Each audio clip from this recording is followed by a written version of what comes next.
ಮೀಶೋದಲ್ಲಿ ಪ್ರಾಡಕ್ಟ್ಸ್ ಹೇಗೆ ಲಿಸ್ಟ್ ಮಾಡೋದು ಅಂತ ಗೊತ್ತಿಲ್ವಾ? Hi, I am Shashi. Welcome to day 4 of e commerce business. ನಾವು ನೋಡೋಣ ಇವತ್ತು ಮೀಶೋದಲ್ಲಿ ಹೇಗೆ ಪ್ರಾಡಕ್ಟ್ಸ್ನ ಲಿಸ್ಟ್ ಮಾಡೋದು ಅಂತ. ಮೀಶೋ ಅಪ್ಲಿಕೇಶನ್ನ ಓಪನ್ ಮಾಡಿ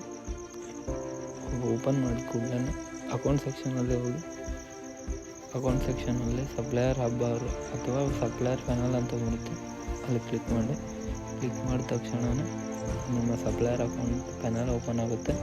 ಅಲ್ಲಿ ಇನ್ವೆಂಟ್ರಿಯಲ್ಲಿ ಹೋಗಿ ಇನ್ವೆಂಟ್ರಿಯಲ್ಲಿ ಅಪ್ಲೋಡ್ ಅಂತ ಚೂಸ್ ಮಾಡ್ಕೊಳ್ಳಿ ನೀವು ಯಾವ ಕ್ಯಾಟಗರಿಯಲ್ಲಿ ಸೆಲ್ ಮಾಡಿ ನಿಮ್ಮ ಪ್ರಾಡಕ್ಟ್ಸ್ ಇದೆ ಅಂತ. ನನ್ನ ಪ್ರಾಡಕ್ಟ್ಸ್ ಇರೋದು ಇಯರಿಂಗ್ಸ್, ಸೊ ನಾನು ಇಯರಿಂಗ್ಸನ್ನು ಸೆಲೆಕ್ಟ್ ಮಾಡ್ಕೊತಿದ್ದೀನಿ. ಅದು ಜ್ಯುವೆಲ್ಲರಿ ಕ್ಯಾಟಗರಿಯಲ್ಲಿ ಬರುತ್ತೆ. ಕ್ಯಾಟಗರಿ ಆದ ತಕ್ಷಣ ನಿಮ್ಮ ಕ್ವಾಲಿಟಿ ಇರೋ ಇಮೇಜ್ನ ಅಪ್ಲೋಡ್ ಮಾಡ್ಕೊಳ್ಳಿ.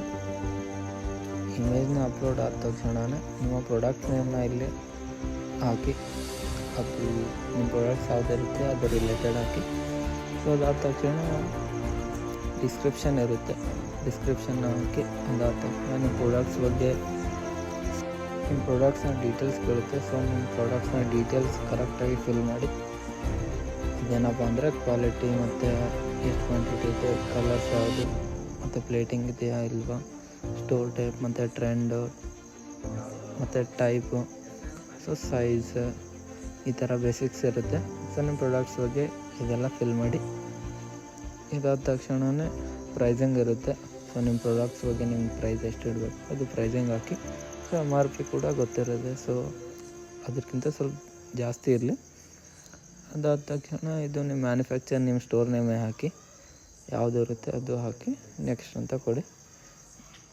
ಇಲ್ಲಿ ಪ್ರಾಡಕ್ಟ್ಸ್ ನೇಮ್ ಅಂದರೆ ಯಾವುದಾದ್ರೂ ಕಾಮನ್ ಆಗಿ ಸುಮ್ಮನೆ ನಿಮ್ಮ ಪ್ರಾಡಕ್ಟ್ಸ್ ನೇಮ್ ಹಾಕಿ. ಇನ್ವೆಂಟ್ರಿ ಅಂದರೆ ನಿಮ್ಮಲ್ಲಿ ಎಷ್ಟಿದೆ ಸ್ಟಾಕು, ಆ ಸ್ಟಾಕ್ ಬಗ್ಗೆ ಹಾಕಿ. ಇದಾದ ತಕ್ಷಣ ಒನ್ ಟೈಮ್ ಎಲ್ಲ ಚೆಕ್ ಮಾಡಿ ಕರೆಕ್ಟ್ ಇದೆ ಅಲ್ವಾ ಅಂತ ಸಬ್ಮಿಟ್ ಕೊಡಿ. ಇದಾದ ತಕ್ಷಣ QC ಪಾಸ್ ಆಗುತ್ತೆ.